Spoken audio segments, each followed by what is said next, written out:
Hi, Alberto. So when I tried the link that was posted in the physics department announcement with the passcode SPS, it gave it an error. Oh, you're right. That's what we had also. So are the students going to come? We're trying to get that out to them right now. It looks like, Okay, I won't interrupt you.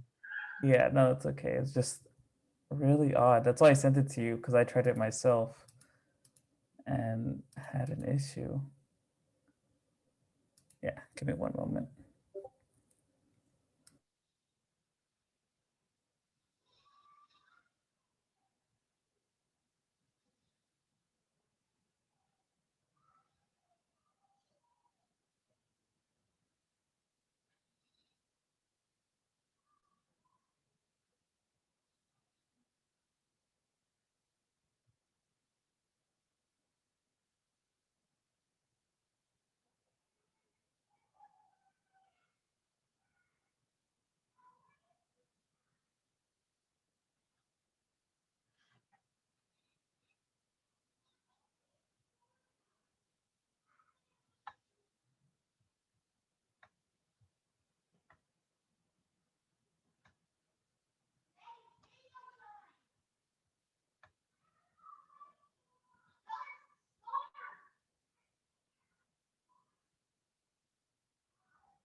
Xiong knows all about this already. Yeah. Allison, you got here by pressing on the link from the email of the department.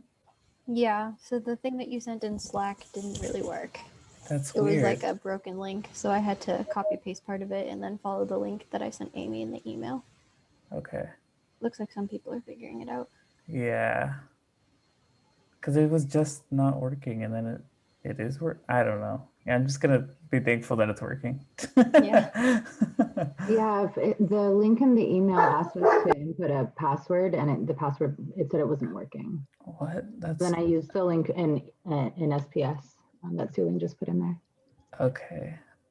Oh my God, that's so confusing. I really now I'm wondering what happened.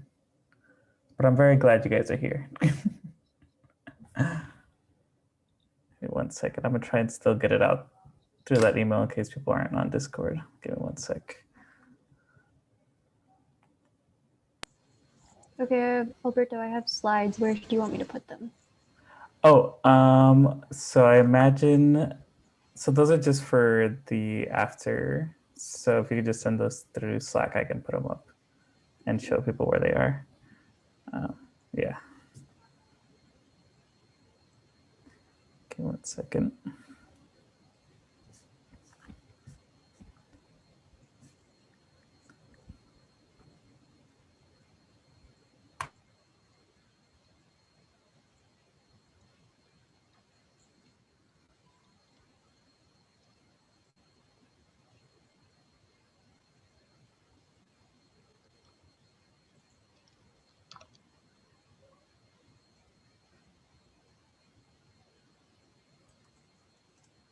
Okay, let me know if you can view those.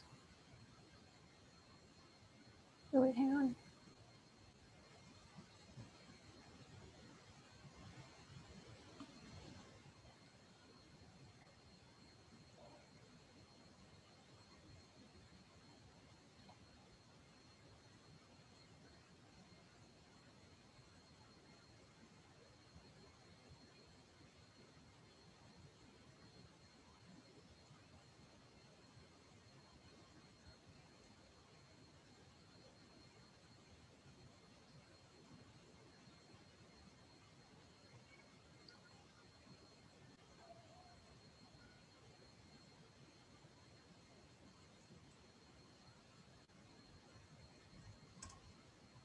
Okay, I sent it in the Slack. Tell me if you can see those, Alberto.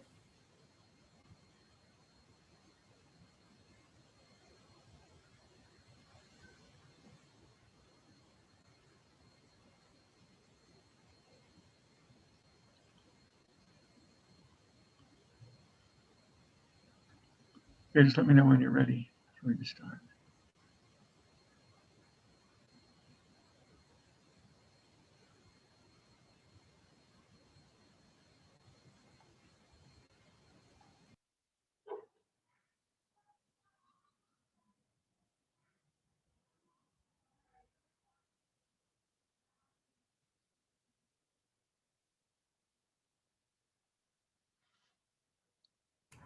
Hi, sorry, just got off the phone with Amy to send out that email to everybody.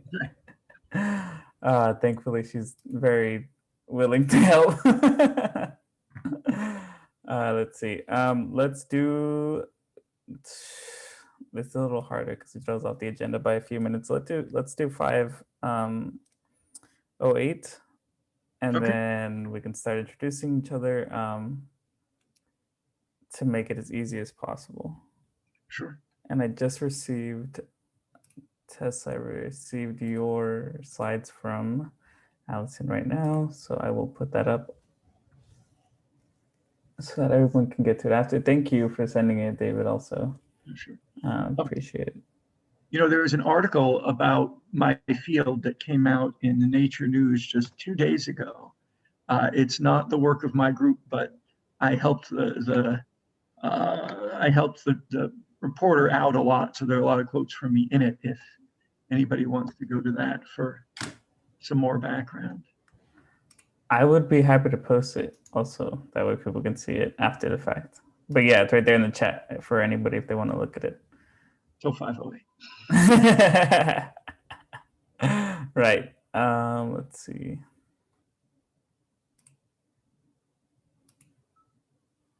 Seems like just an access issue on the being able to open Tesla's slides that was requested now. Okay. Let me just quickly, while we're all, I guess not we all, while I'm figuring out these technical details, real quick. Okay, so for everybody, whenever you want to look at what happens after the meeting, it'll be up here on our website. Easy enough. It's just UCSC and then SPS.com. When you go to meetings, every single meeting we've had that's been virtual is going to be up here. And you'll see under faculty panel today, it's dated, and you'll see brief description. In this case, we'll have the downloads for each one of their presentations. And we'll also post the recording of this so that you can always go back and watch it. So you know you don't feel left out. Let's see. Yes, so it'll be there every time we have an event and we record it, it'll be there. Let me give a chance for everybody to at least. Whoop.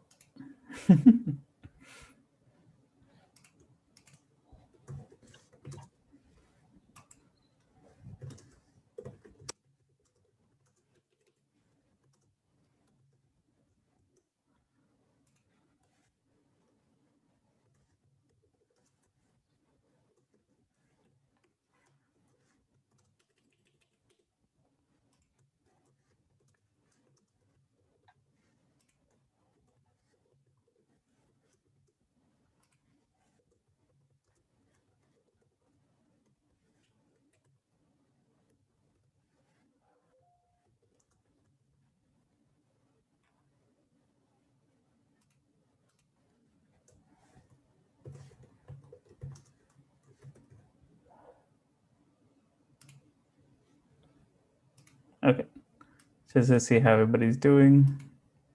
There's that quick poll.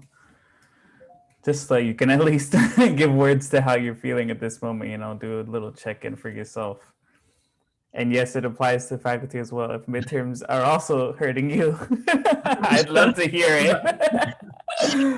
I know, believe me. Oh God, I've seen those grading rooms. They're not always the brightest. Alrighty, great. So we got more people coming in. We got polls coming in. Perfect. Perfect. See some regulars, which I'm very happy to always see. Okay. So it's 5:08. I'm sure people will come in as time goes on, but I'm going to just go ahead and start. So hi, this is the event for the faculty panel. We're going to have 3 amazing speakers come on. Each of them will be described in just a moment, but just so you know, my name is Alberto, president of SPS. Officer is currently here if you want to chat privately to them ask them anything during the meeting. If you don't feel comfortable putting in general, you could ask Allison, you could ask Suling, or you could ask myself in the chat. We'll relay your questions. Don't worry about it. We'll also have some questions of our own so that there's not that awkward silence that always happens in a Zoom. Not a problem. Don't feel obligated. Sometimes you don't even know the questions to ask, and that's totally okay too. So the first speaker that we're going to have up is David Smith. The second will be David Lederman, and the third will be Tesla Jeltema. David works in high particle physics. David works, sorry, that I should make the distinction. David Smith works in high particle physics. David Lederman works in condensed matter and works with thin films. Tesla works in astro, and I'm very sorry I'm not read up all the way on your work, Tesla, but that is the whole point of this. So if you want to go first, David, and introduce yourself and get on. Okay, great. Can you enable the screen share? Absolutely. So I'm David Smith. I spent much of the early part of my career doing astrophysics myself, and I kind of switched over to the study of lightning, which is what I'm going to be talking about today. There are currently 2 graduate students and about 5 or let's say 6 undergraduates working with me right now, 5 in physics. So I'm going to show you some slides. So the topic is high energy radiation from thunderstorms, which is a thing. And mostly I'm going to talk about terrestrial gamma ray flashes, which are extremely bright bursts of gamma rays. They were discovered in 1994 by an astrophysics satellite, the Compton Gamma Ray Observatory.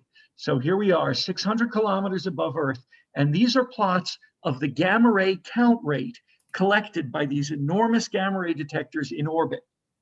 And what you can see is it goes along quietly for a while, and then bang, in about a millisecond or so, there's this enormous flash. And what it wants you to see is this is 2-3 orders of magnitude even higher than the background level. And that background level is look at the Earth's entire atmosphere glowing in gamma rays because of the reprocessing of cosmic rays. So when one of these flashes goes off, it is about as bright as the entire surface of the Earth combined in the gamma radiation that it is producing during that millisecond.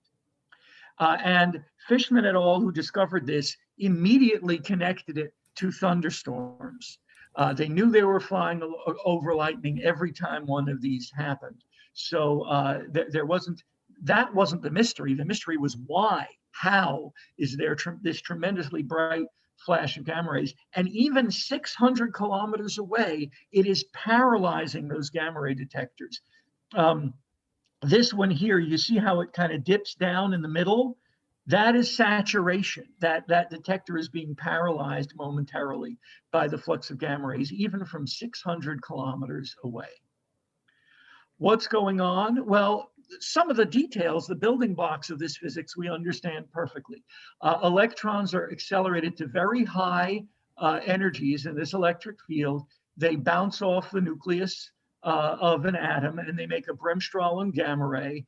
And then once the electrons leave the region of high field, they slow down and stop in the atmosphere. So it's the gamma rays that you can see from great distances, but really what we're looking at is a particle accelerator in the atmosphere. You do not need unbelievably strong electric fields to do this either. There's this fascinating concept called relativistic runaway that was discovered by C.T.R. Wilson. This is the same Wilson who won the Nobel Prize as a particle physics experimentalist for developing the cloud chamber, but his heart was actually in thunderstorms and atmospheric physics. And he did this work where he realized that if you have an electron, its friction curve looks like this white line, which means as a function of energy. So that there should be an energy scale here. There it is. So, these are very relativistic electrons up here. And at the very relativistic energies, the friction is quite low.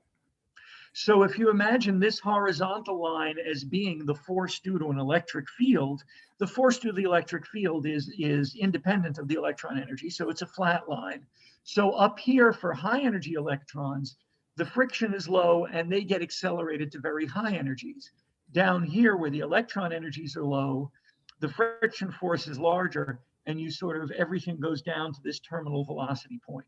So if I give you a full population of electrons at all energies, the high energy ones run away to even higher energies, whereas the low energy ones slow down to a terminal velocity, which creates a current, but it's not that interesting for high energy physics.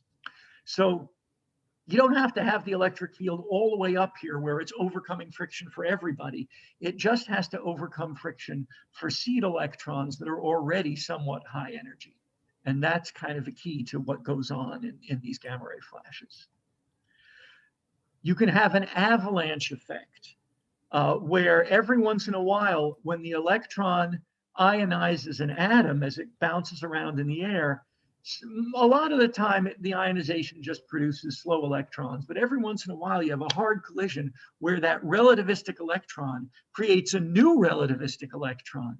And now you have 2 electrons out in this range getting pushed up to extremely high energies, and then 4, and then 8, and so on. So you can have an avalanche of just the relativistic electrons, just the fast ones. And we call that a relativistic runaway electron avalanche. These are these are the building blocks of the physics of what's going on. Now you can have feedback, which means the avalanches can make more avalanches. So I've got this avalanche moving upwards through the atmosphere. Every once in a while, the electrons make gamma rays that go down. And then they kick out a new electron, which makes a new seed. And sometimes the gamma rays pair produce and make an electron-positron pair. And of course, the positron gets accelerated straight down in the reverse direction. If the electric field in the thundercloud is accelerating the electrons upward, it'll accelerate positrons downward. So the gamma rays and the positrons come back to the bottom of the field region in the cloud and start new avalanches. So one seed electron can create a big avalanche, which then creates more avalanches. And so all it takes is one little electron to set the whole cloud kind of discharging this way. Okay, so this is how this amplification of avalanches making new avalanches is how you can build up to the luminosity that we see in a TGF just by using the small number of relativistic electrons that are always rattling around in the atmosphere because of cosmic rays. If you just took those cosmic ray electrons and accelerated them up to the top of the storm, you'd be missing the brightness by a factor of millions. So we've got all this fancy feedback physics that gets you up to the right luminosity. So again, here's what they look like in their time profiles. Here's what they look like scattered around the map of the Earth when you see them from space. And these are, for the most part, the places that have a lot of thunderstorms. This is a gamma ray spectrum, you might want to see it. It goes up to 10, 20, 30 keV. So these are MEV, excuse me. These are very relativistic electrons. They're going over 99% of the speed of light. And their gamma rays have this very characteristic spectral shape. Every time you have avalanches and exponential multiplication of the electrons, this is the gamma ray energy spectrum that you get. And these are data we published in 2005 using a spacecraft. I'm going to show you all the different places now. You can go look for the TGF. This is where the electron avalanche is. This is the primary beam of gamma rays going up. You see the thunderstorm typically has positive charges at the top and negative charges in the middle. And the avalanche is happening in this region, but the gamma rays come out and go all the way to space.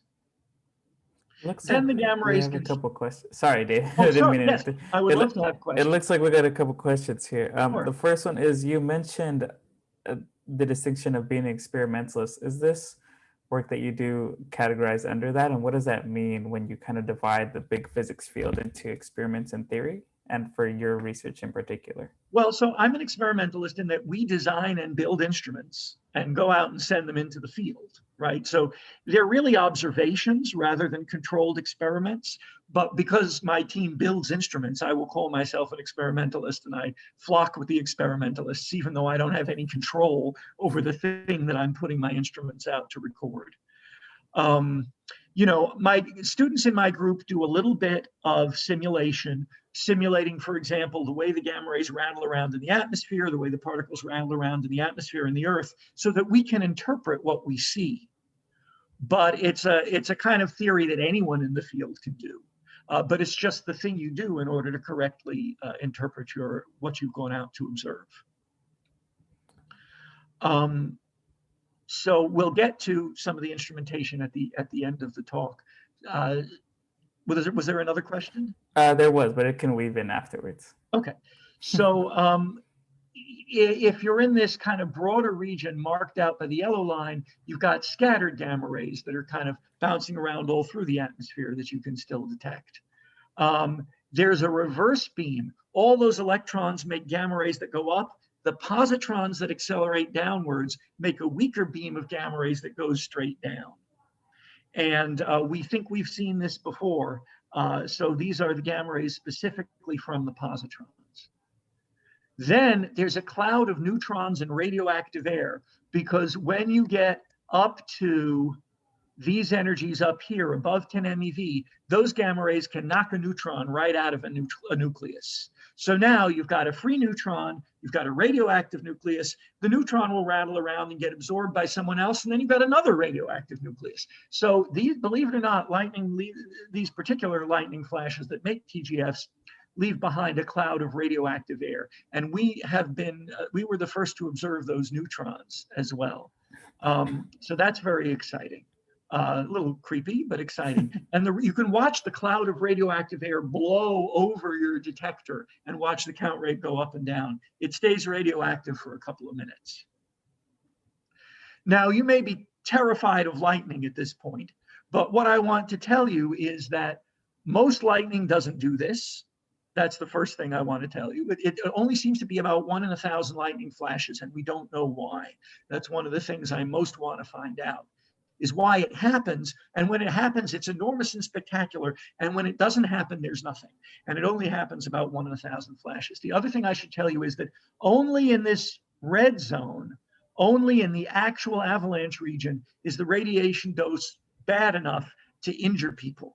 Now, if you had an airplane flying right in the middle of that red spot, and in fact, really worst, right at the end of it, right where my cursor is, the people could walk off that plane with radiation sickness. It could be pretty terrible. And the fact that that generally doesn't happen means that, you know, people are not in terrible danger of TGFs, but we still want to make sure that nobody's getting a dose that we don't know about. So that's one of the reasons to do the work. Why are they so bright? Well, one of the models is the feedback model, and this is a beautiful image of it that was made by Scientific American.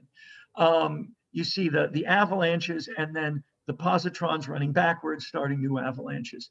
There's another mechanism which I think isn't right, but that's where the tip of the lightning spits out all the seeds of electrons. So you have many, many, many little avalanches right originating from the lightning tip. I could talk about that forever, but I'm not going to go on about it. So the questions we want to ask is, why is it only 1 in 1,000? What conditions favor their production? And are they a radiation hazard?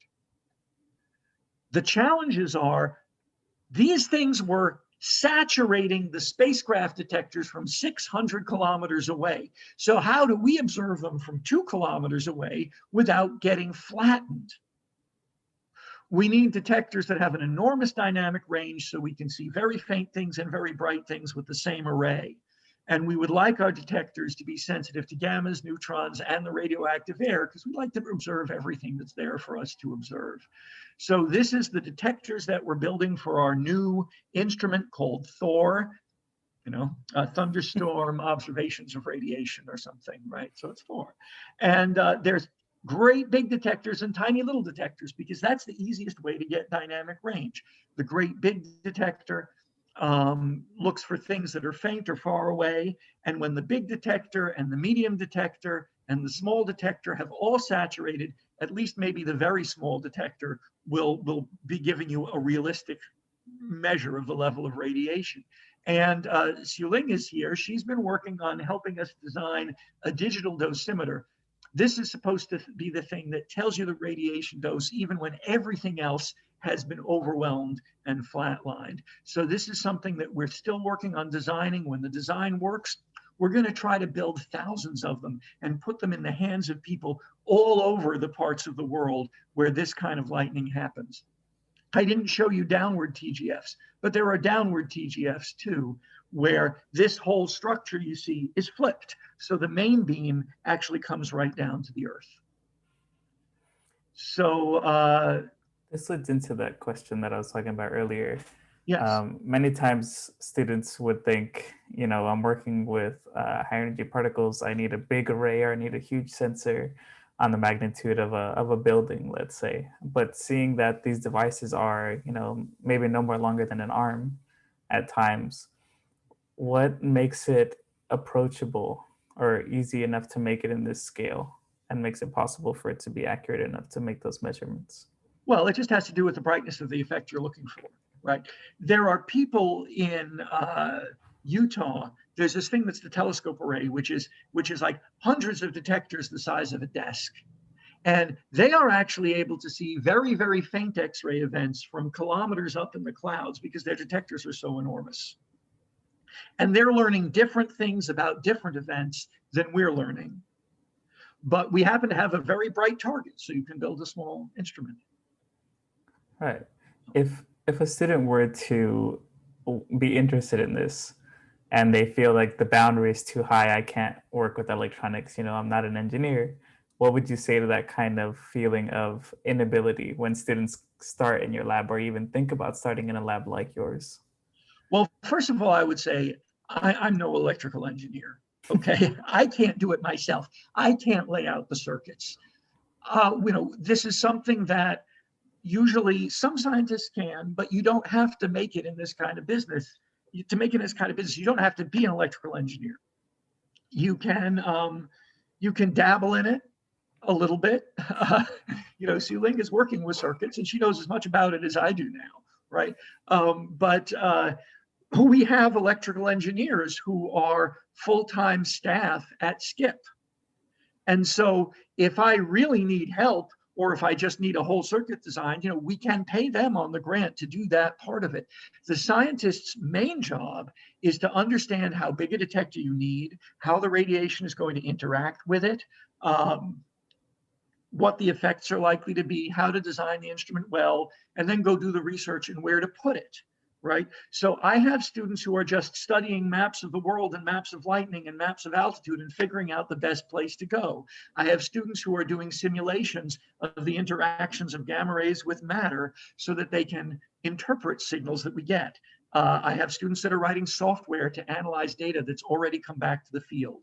So there are so many different parts of this that students can participate in without being electrical engineers. Did you have anything else to say before I ask you a last question? No, the slide that I'm showing is just all the different places that we want to bring our new detectors, but I'll just leave it there. Okay. Then the last question before moving. So you mentioned that you're in SCIP. Could you explain what that group is and why you were drawn to it? So sure, it's the Santa Cruz Institute for Particle Physics. And not everyone there is in the physics department. There are members from astronomy, there are members from engineering. It started out as a team of, accelerator particle physicists and particle theorists, but it's grown in the past decades since UCSC was founded. And now there are a lot of groups there's a lot of astrophysics. Tesla Jeltema, who's going to be speaking, is a member of SCIP. There's a lot of astrophysics involved. When I came here as a new faculty member, I was hired as an astrophysicist. And so I was quite naturally put into SCIP. And even though I don't do much astrophysics anymore, the kind of instrument development that I do, it's still high energy particle detection here. So I can talk to and listen to and enjoy the experimentalists at SCIP. When I listen to the theorists talk, I don't always understand it, but I enjoy it anyway. We use the same engineers, we use the same techniques, we use the same equipment. So it's a good home for me, even though I'm not really a particle physicist and I'm hardly even an astrophysicist anymore. Well, okay, thank you for that. Thanks. I'll stop my screen share. Yeah, thank you. So now I'll turn it over to David Lederman. Let's see, there he is. Yes, David Lederman. So as I mentioned before, while he gets set up, I believe you can share now, David. I worked with him a little bit a little bit to at least learn what he did a bit. He works down in a separate unit of UCSC. So when you get on campus, as one day we hopefully will get on campus, you have the main campus on the hill and you have another separate building purchased by UCSC. And specifically, it's in different departments. So there they have a physics department where, not necessarily in the same way, but they do have facilities where research is currently going on that requires that larger space. And I'm sure David will go over, the particulars of that, but I'll leave that for him to talk more about.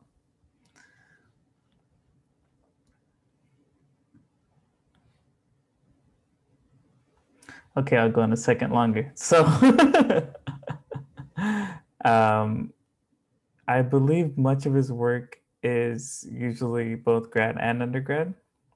And a majority of the time, oh, there he is. There I am. Hello. Hello. Can I start or? Yes, of course. Okay. Thank you, Alberto, for your kind introduction. So I'm going to tell you a little bit about my research.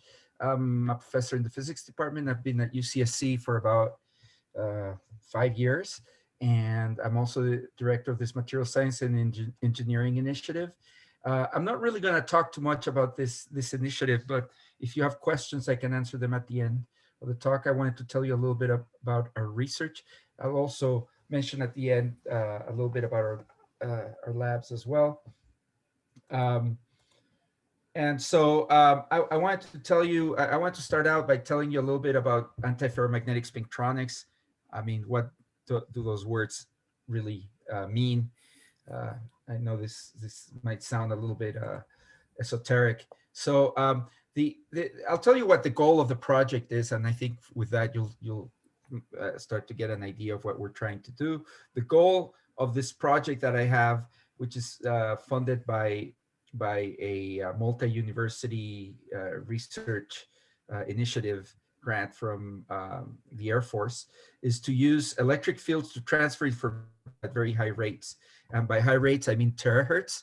Normally like your phones are transmit information at, it's in the gigahertz range. So this would be a factor of 1,000 faster and with low power. And the word spintronics consists of transmitting information using the spin of the electron. So instead of, normally you would think of currents flowing as having electrons flowing from one end to the other, and that usually results in usually there's some sort of heat losses due to heat, right, and so forth. Here what we're trying to do is not have electron flow at all, if possible, but rather what we want to do is transmit information by flipping spins, and that spin flip gets transferred from one part of the electronic device to the other. And that's how you transmit information. So rather than having what's called a charge current, which is what you would normally have in your circuitry, you would have what's called a spin current. I believe if you're trying to share the presentation, I don't believe we can see it. Oh, I'm sorry. It's okay. I thought I had it. Okay. Yeah, it was there a second. Oh, it was? Yeah. Oh, there, okay. Perfect. Okay. So anyway, so I just wanted to remind you what I mean by the spin of an electron. It's called a spin because supposedly, you have the electrons that charge a particle, and if you think of it about in terms of it spinning about its axis, it would create a magnetic field, right? Because it's like a current that's kind of like rotating like this, and that would create a magnetic field with the north pole pointing up, south pole pointing down, depending on the rotation. If it's rotating in the opposite direction, they would create a magnetic field in the opposite direction. But it's not really this. This is kind of like just a picture to show you why it's called a spin. It turns out that the spin is a purely quantum mechanical relativistic effect.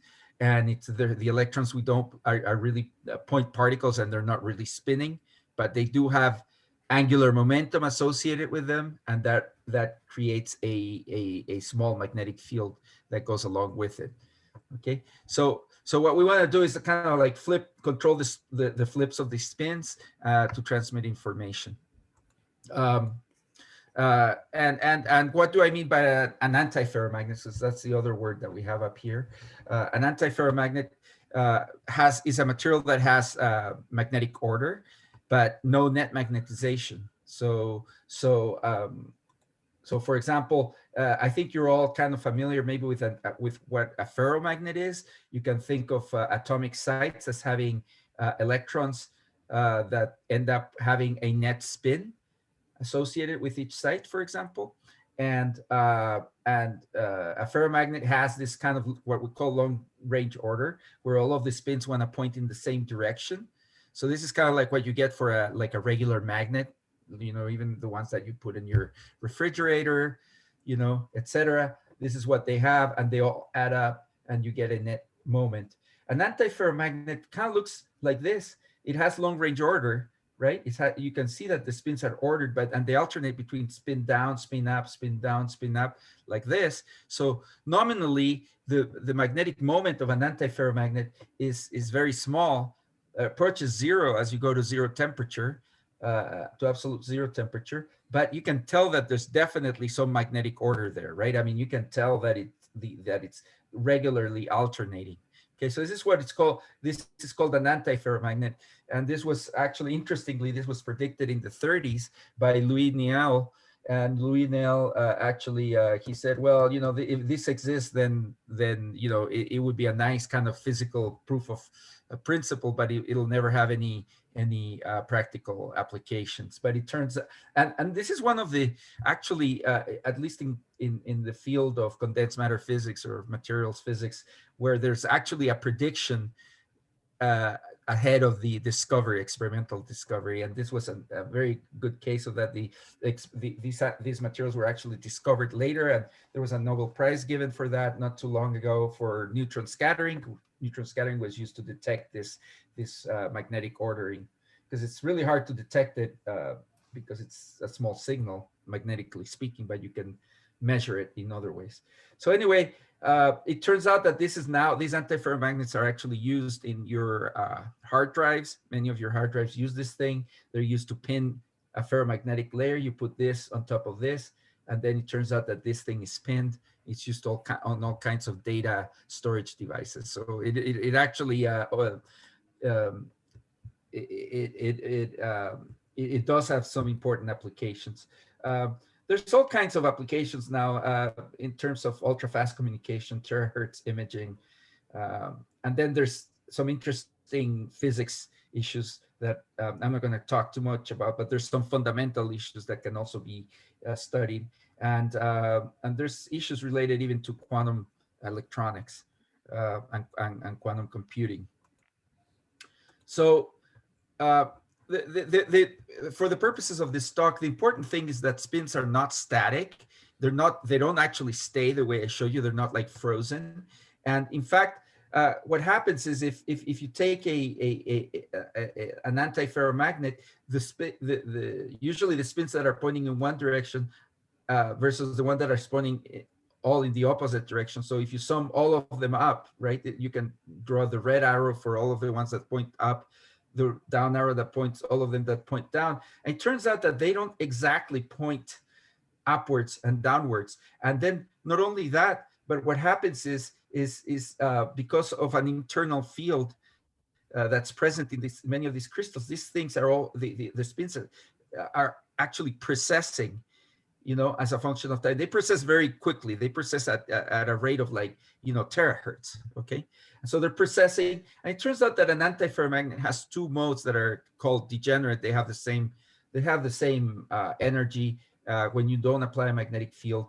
And one of them, you can see that this one's tilted more than this one, and this one processes in this direction, this one processes in the opposite direction. There's an equal and opposite mode where this one has the small circle and this one has the big circle, and they again process in opposite directions. So they actually have opposite chiralities. The net magnetization actually they go in opposite directions when you add the spin vectors of these two things.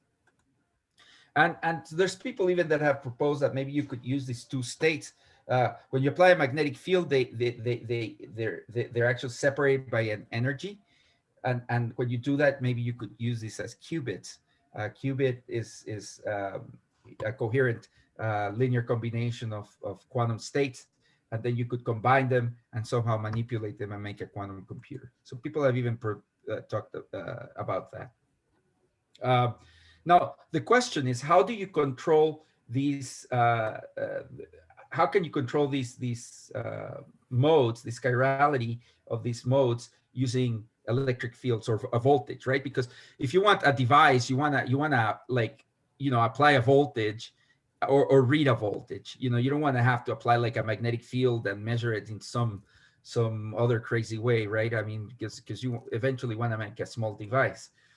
So that's why there's so much interest in this. And one of the ways that has been proposed is to basically use what's called a spin Hall effect. I don't want to go into a lot of details about this, but the principle is as follows. If you take a metal, preferably that has a lot of protons in the nuclei, so it's like a heavy metal. I don't mean heavy metal in the kind of radioactivity sense. I mean that it's just very dense because it's got a lot of protons, like platinum or tantalum. And then you run a current.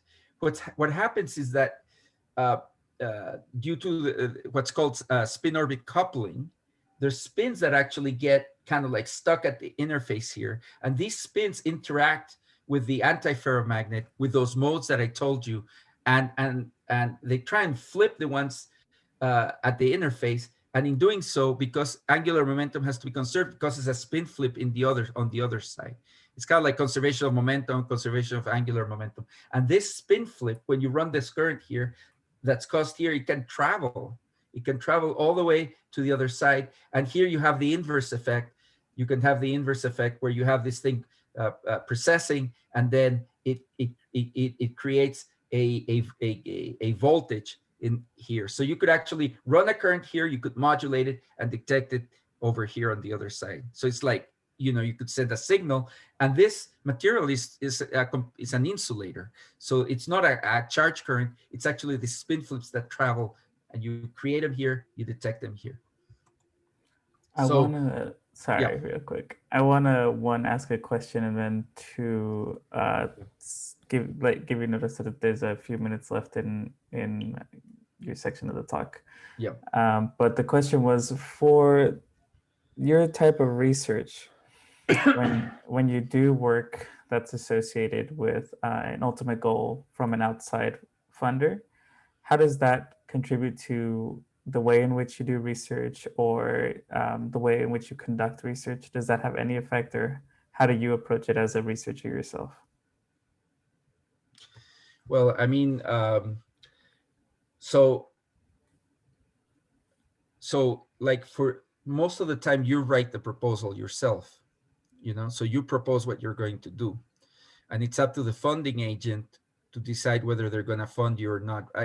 And so, we don't do any secret research. We don't do anything like that, And so all of the research that we do are things that we ourselves propose. I tend to want to propose things that I'm interested in, so I don't, it's not like I am, how can I explain it? It's not like I'm waiting for somebody to give me money to do their bidding. It's kind of like the opposite way. It's just that, so you look for programs where your interests kind of coincide with what the agency's looking for.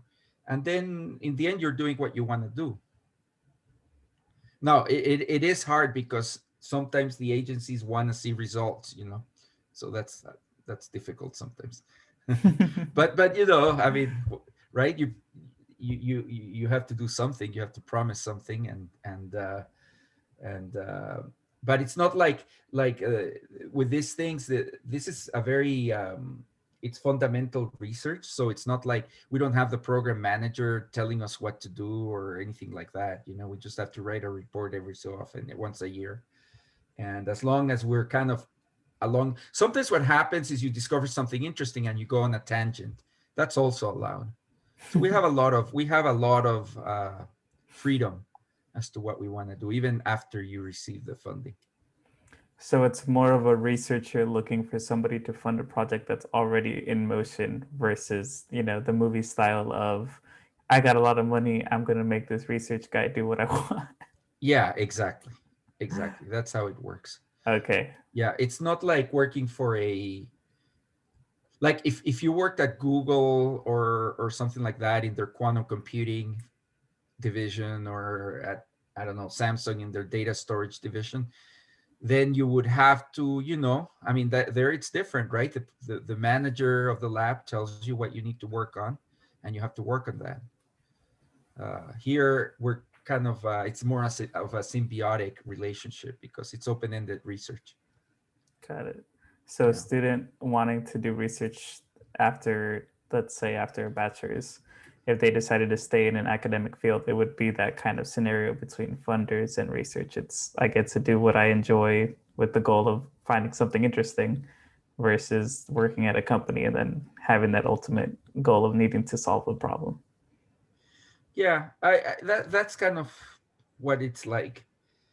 No, I mean, I don't want to put down people that work in private industry. I mean, they work on extremely difficult problems, very, very challenging. And actually, there's a lot of intellectual, how can I say, merit to actually doing something that actually works. You know what I'm saying? Making a product that works. That's not trivial. It's really, really, really hard. We're kind of like trying to study the basic science, so someday that could be used for a real device. It's just a different type of challenge. It's very interesting work. I mean, there's people that love that kind of stuff, making a device and taking that as a challenge. Sure. Right.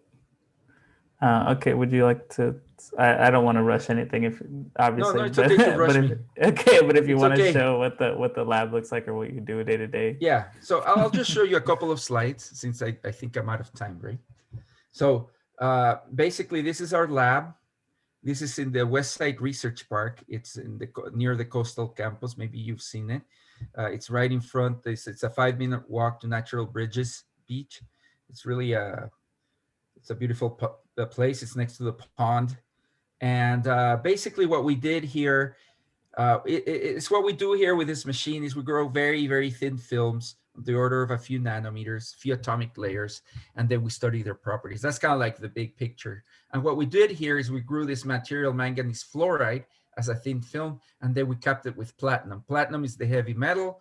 Manganese fluoride is the antiferromagnet. And then we didn't make the entire device. What we wanted to prove was that if you get this thing to oscillate, those antiferromagnetic spins to oscillate, that we would see a voltage here, and that's what we did. Then we sent the sample. So this is the material. You can see the structure. You can see it's an antiferromagnet. This one points down, this one points up. This is part of the crystal, part of the crystal that we used. We grew the film on this thing. This is a diagram of what it looks like. So we excited this mode using microwaves, but it's very high frequency microwaves. It's not the microwaves in your oven. This is at you can see it's between 200 and 500 gigahertz. So it's really high frequency. We saw all of these modes, and this is the last slide I'm going to show you, okay? Because I don't want to take up all the time. But here's the thing: if you look at this red curve, that's kind of like the resonance of that mode, because what happens is when you match the frequency of the microwaves with the frequency of the mode, you get this absorption. Okay, this is the absorption. It's the one that says EPR. This one says inverse spin Hall effect, and this is the voltage that you're measuring on the platinum.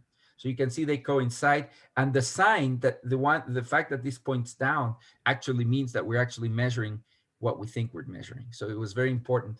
You can also control the chirality of the. This is what the mode looks like. And you can control the chirality of the microwaves, and then do one of the modes or the other, like this. So we had different modes depending on the applied magnetic field. They applied very high magnetic fields, like 10 Tesla, okay, depending on the mode. You can see it here. So these are very high magnetic fields. Okay, so I think Perfect. that's That's it. Yes, that's it. Just kidding. No, thank you so much. Yeah, I don't wanna like take everything, but anyway, if you have That's any okay. other questions, I'd be happy to answer. Yeah, I think we'll have that at the any more questions. I'm sure that there will be a couple more that are general that we'll have at the end. Okay. Yes, thank you. In the meantime, I will now hand it over to Tessa. There we go. Yes, so I believe you can start sharing as soon as David stops, right? Yeah, yeah. Okay, let's see. Okay, good. Do you see my slides? Yes. All right, so I'm going to admit to you guys that I completely forgot about this talk till 4 o'clock this afternoon. But fortunately, I had some slides made, but this will be more or less ad-libbed. So I'm Tesla Jeltema. My general field is astrophysics. More specifically, I'm going to call myself an observational cosmologist and astroparticle physicist. So David Smith already talked a little bit about, what's an experimentalist. So I'm going to put myself in a third category, which is an observer versus an experimentalist or a theorist, because I don't actually build the instruments.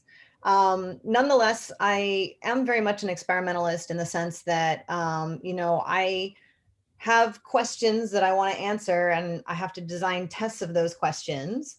I have to understand the instruments I use so I can understand all of the things that are coming from the instrument versus my sources in outer space. And in particular, I have to design experiments that work when I can't actually touch the thing I'm experimenting on. But nonetheless, I'm an observer. I use telescopes, and I use actually telescopes over a broad range of the electromagnetic spectrum to understand, aspects of our universe. Generally the kinds of topics that I work on fall under the category of cosmology. So, just basically what is our universe made of? How has it evolved over time?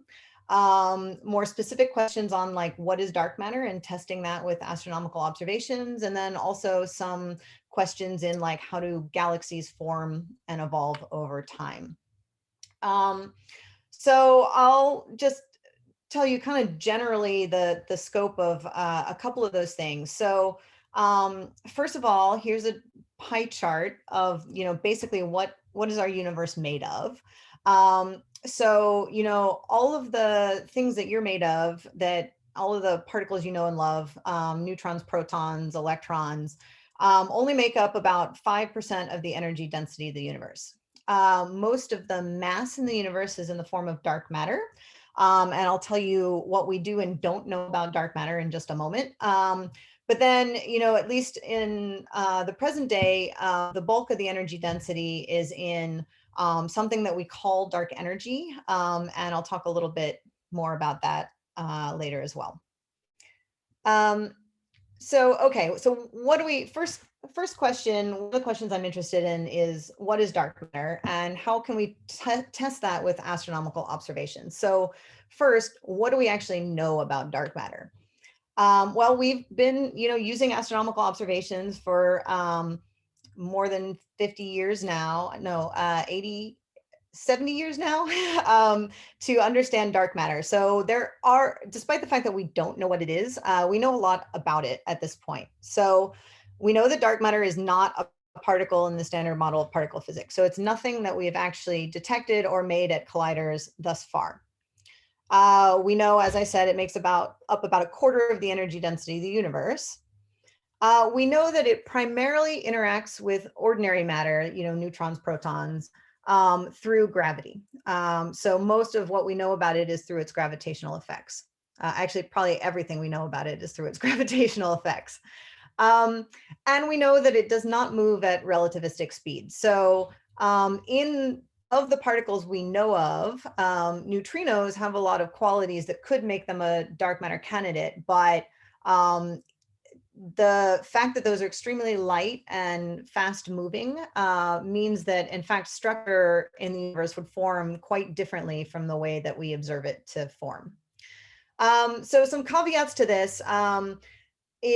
while we mostly know that, we know that it doesn't, for example, interact electromagnetically. We don't see light from dark matter. It could interact. We don't know much about the dark matter particle, so it's possible that there is some force that dark matter could exert on itself. So maybe there's some not electromagnetic charge, but some dark charge, for example, just one way that that could work. We also only have limits on this last point. So people talk about cold dark matter, that would be non-relativistic. And so we know that it can't be moving at relativistic speeds early in the universe, but it could be warm. So this is something that we only have constraints on. It's not very, very well pinned down at this point. So there are categories that would be like warm dark matter rather than cold dark matter. Okay, so what is dark matter? We don't know. Here's a couple of my favorite XKCD comics on the topic of dark matter. First, Department of Astrophysics motto, yes, everybody has already had the idea, maybe there's no dark matter, gravity just works differently on large scales. It sounds good, but it doesn't really fit the data. And that is my opinion on that. There are still people that try to have modified gravity explanations for dark matter. You can explain some of the observations that way, but we have so many observations on so many different scales. I think that's not a good explanation for dark matter. It can still be, it is possible that some modification to general relativity, to our laws of gravity, could explain the dark energy, which I'll come to later. Or if you read my second XKCD, maybe it's squirrels. It's not squirrels. Okay, so how can we learn more about dark matter? So this is my version of the make it, break it, shake it scheme of learning about dark matter. So we have David's laughing. So we have we could make it. So possibly at accelerators like the Large Hadron Collider or the next generation, if we have enough energy in those collisions, we could potentially produce dark matter, which would then show up as missing energy in our experiment. The shake it is what's called direct dark matter detection. So here you have a giant detector, generally like underground in a mine or somewhere very isolated from backgrounds, where what you're looking for is the scattering, because I mean, dark matter is flying past us for sure. It's just not really interacting with us. But here you're looking for the scattering of dark matter off of ordinary, matter nuclei, so heavy nuclei in your experiment. And then the break it is what I work on. So this is so-called indirect detection because we're not directly interacting with the dark matter. But we know from gravitational effects, places in the universe where there is a lot of dark matter. And if the dark matter density is high enough, then what you can have is, so as I said, dark matter doesn't really interact electromagnetically or in other ways, but that doesn't actually mean we can't see a signal. So depending on your model for dark matter, you can have, for example, the annihilation of two dark matter particles, or dark matter and anti-dark matter. In particular would happen in regions where there's high dark matter densities. And, out of that, you can make lots of standard model stuff. So in particular, if it's a heavy dark matter particle, you can make, whatever energetically you have enough energy to make. So that includes photons, could be if it's a massive particle, high energy photons in the gamma ray. It includes charged particles, electrons and positrons that could be could be relativistic, and you can see signals of those. So, this is the one that I do.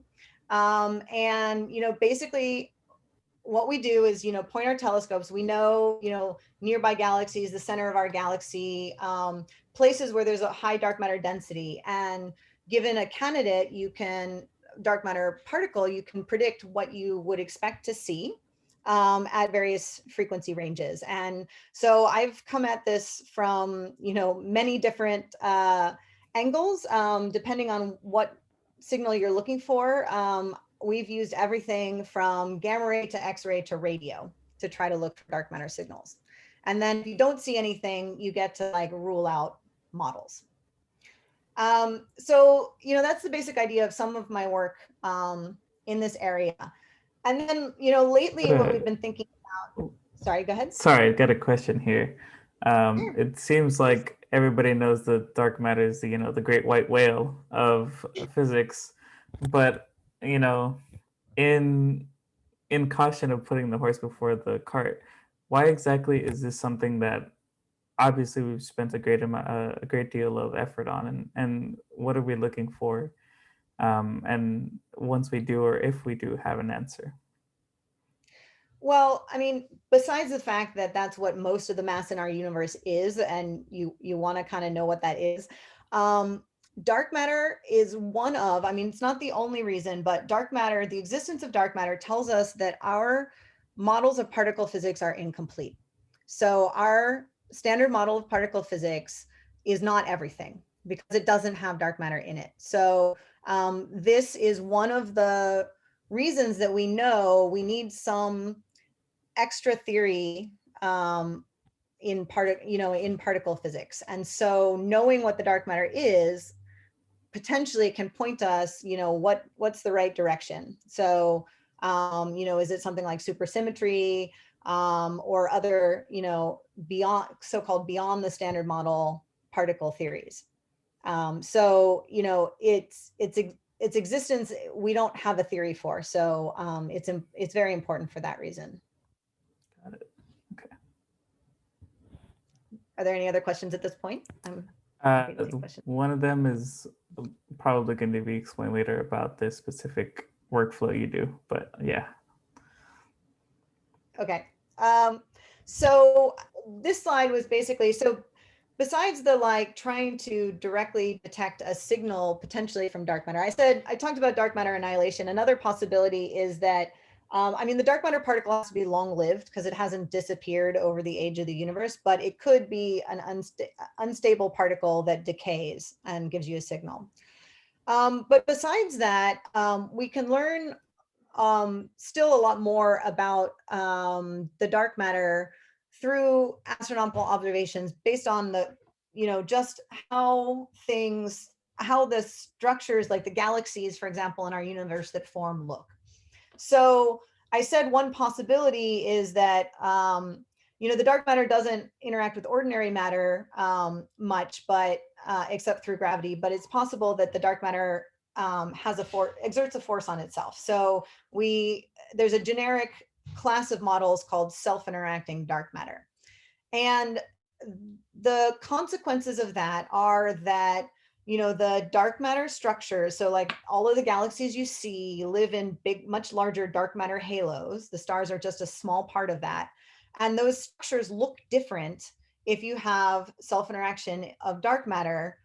So for example, in self-interacting dark matter, you get rounder dark matter halos versus more like elliptical. And you also get halos that are less dense in the center. So more chord rather than like really peaky density profiles. And that's something we can test with observation. So that's another thing that our group is going at from a variety of different ways. Okay, so that's what I have on dark matter. And then I was going to talk a little bit about dark energy. Do you want to ask any questions at this point? I had a question about the method of detecting signals from annihilation. So I guess if the method is essentially looking for, I guess, regular matter particles that come from these annihilations, how do we know that they came from dark matter and not just other regular matter interactions? Yeah, that is a very good question. So it depends. So you have to be very careful about, your backgrounds. Like, are there astrophysical sources that could create a similar signal or not? Some signals are relatively clean, like, a lot of galaxies are not particularly gamma ray bright, or well, so if you have like a signal that you don't expect, like there's a frequency range where you don't expect it, that's a good indicator. And then there's other things you can use where, like, for example, for a given dark matter particle, you expect a certain spectrum. So, the brightness versus energy has a certain shape that can be different from your astrophysical sources. You can also use the fact that, fortunately for us, like if you see a signal from, say, one galaxy, there's a lot of other galaxies of similar dark matter mass at similar distances. And so if you see a signal in one place, you actually expect a similar signal from other locations. And, a gamma ray signal might be coupled to an expected radio signal. And so we have tests where, the brightness of your signal better scale with the dark matter, the dark matter density, and not with, say, the existence of astrophysical things. So those are the types of tests you can do to try to distinguish dark matter from something else. Okay, thanks. There was, okay, oh, sorry, go ahead. Go ahead. Yeah, go ahead. No, I was gonna say there's a few moments left for this. Sorry, I feel like I'm rushing everybody. But there was a question on exactly how you do this in practice. So you yourself would work, other than on the test bench with some material, you would work how in the best way? Oh, so what I do is, well, I use telescopes, and I use telescopes across the electromagnetic spectrum. So, for example, if I wanted to look for a gamma ray signal, then, or, I'm proposing for observation. So I have, say, a model I want to test, and, then I can make predictions of like what I should see. And so I can say, okay, Fermi gamma ray satellite, could I see that in that data? That's a big survey. Or, there are telescope facilities where you can propose for time. So I'd write a proposal saying, I need X amount of time on this particular galaxy to study this. And then, and so you accumulate observations from the facilities you need, and then it's data analysis after that point. So some of what I do is using archival data, like existing data from surveys, and some of it is getting new data, so proposing for new observations. So I don't, I'm happy to just chat. I don't actually have to go through all of my slides.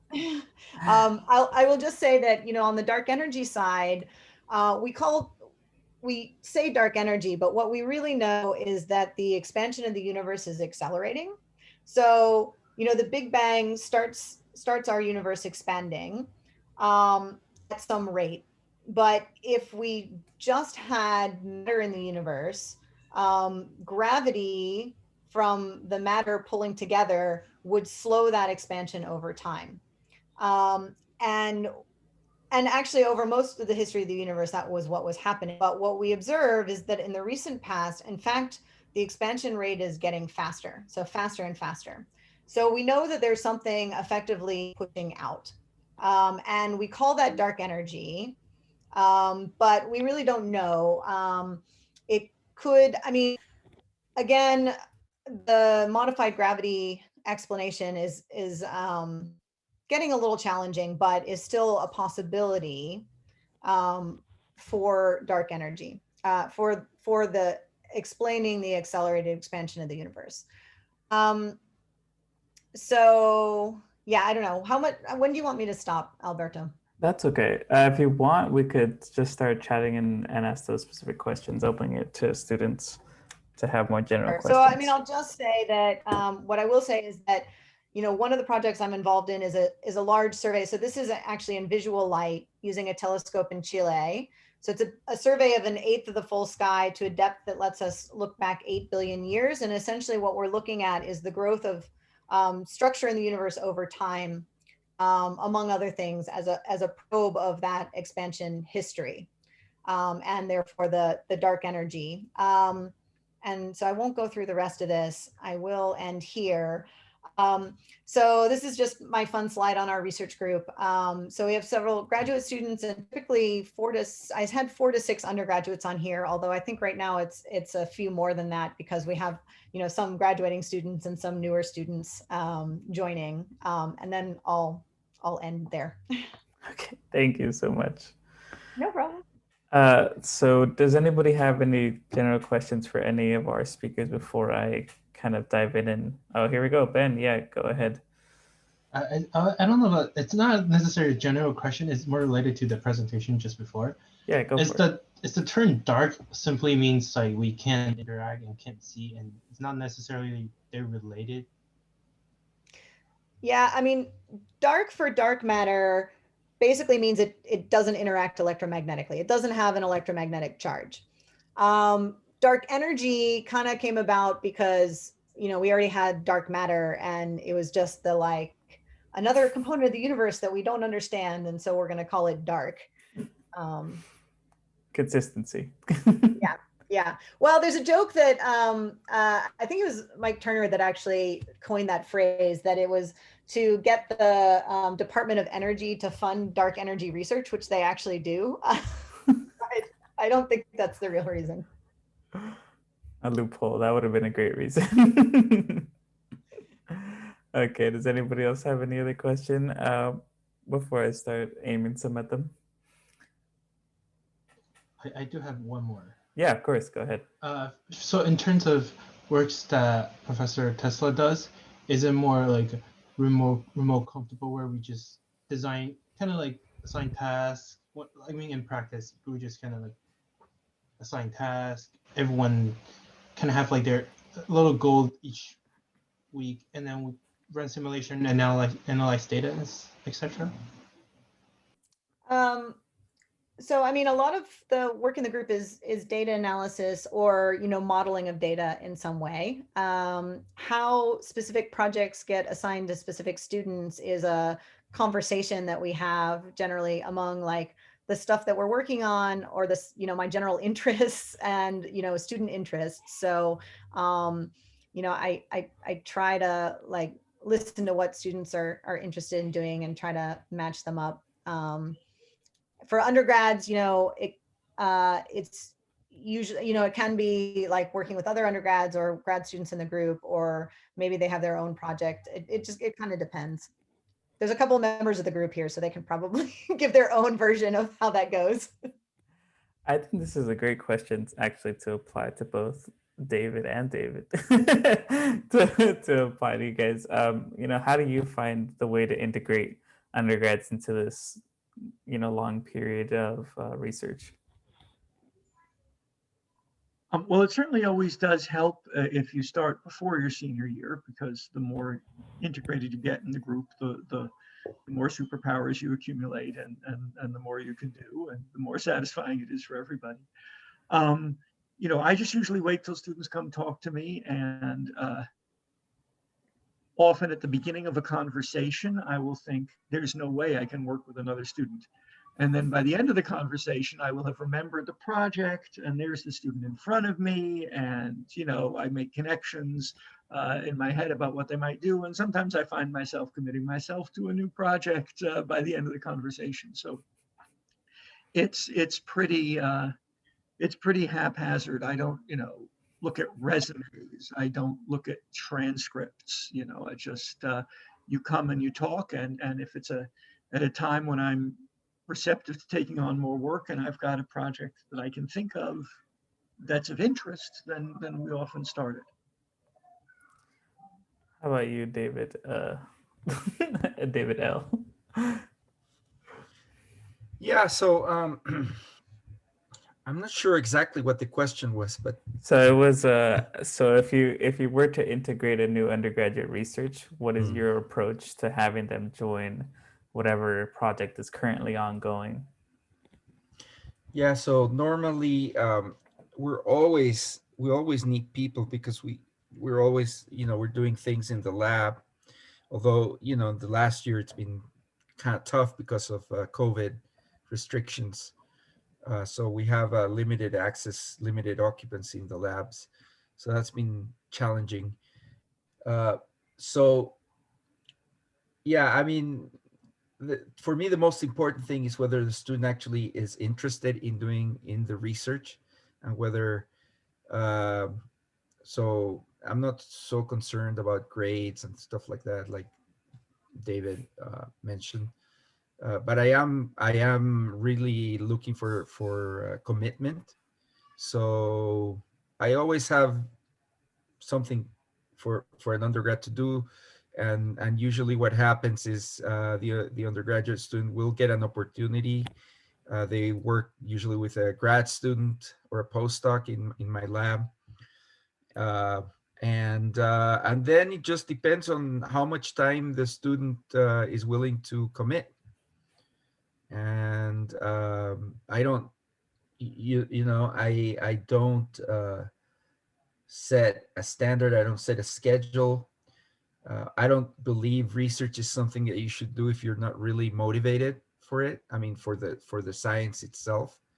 So I mean, so it's kind of up to the student. If the student really is interested and shows up and spends a lot of effort doing their stuff, then things can turn into a really nice thesis or a publication. And if not, that's okay too, but I leave it more or less up to the student to demonstrate commitment to what the project is. So I think it's fair to say on the general that person to person or faculty to faculty, as a student, you guys should know that it'll always differ, and it's okay.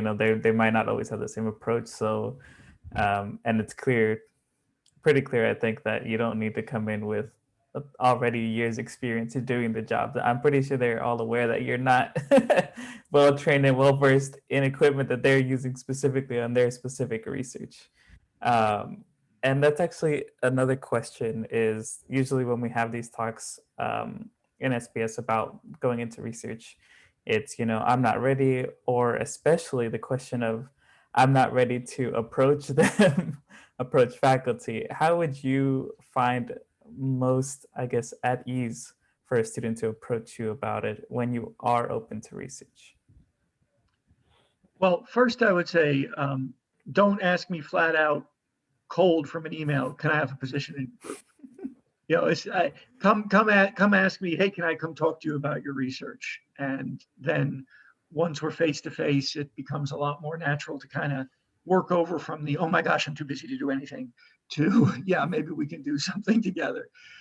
I would say, really don't be afraid. I mean, we're professors and not,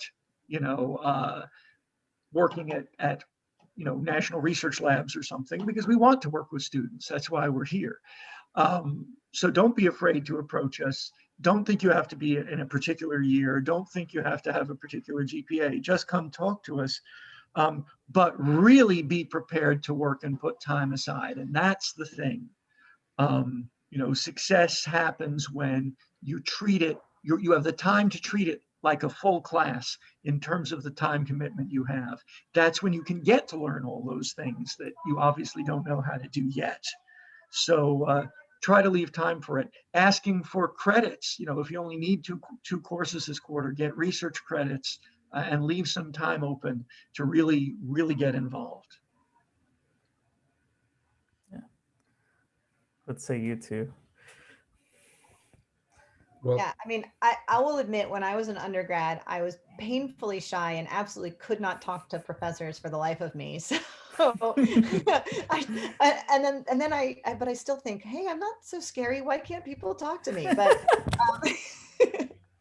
but yeah, I mean, it's completely normal. I mean, we work with undergrads all the time, and so just, yeah, I mean, I think, it may be that, for example, I'd say, well, right now I just have too many students, because I do try to balance the amount of time I can give them, but I will always have a meeting with you and tell you about my research.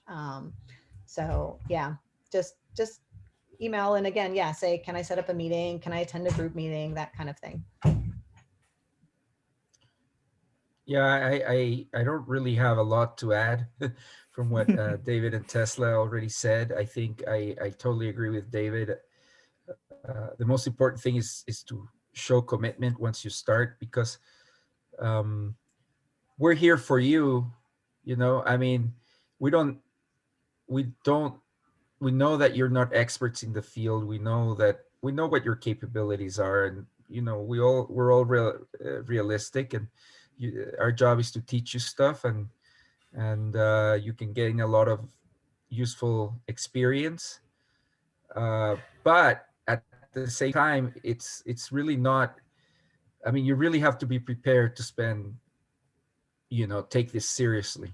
You know, I mean, it's really when you're in a research group, you know, even if you're not even if you're not getting paid, you know, it is a commitment on our part, you know, and on our group's part to provide resources to whatever you're doing.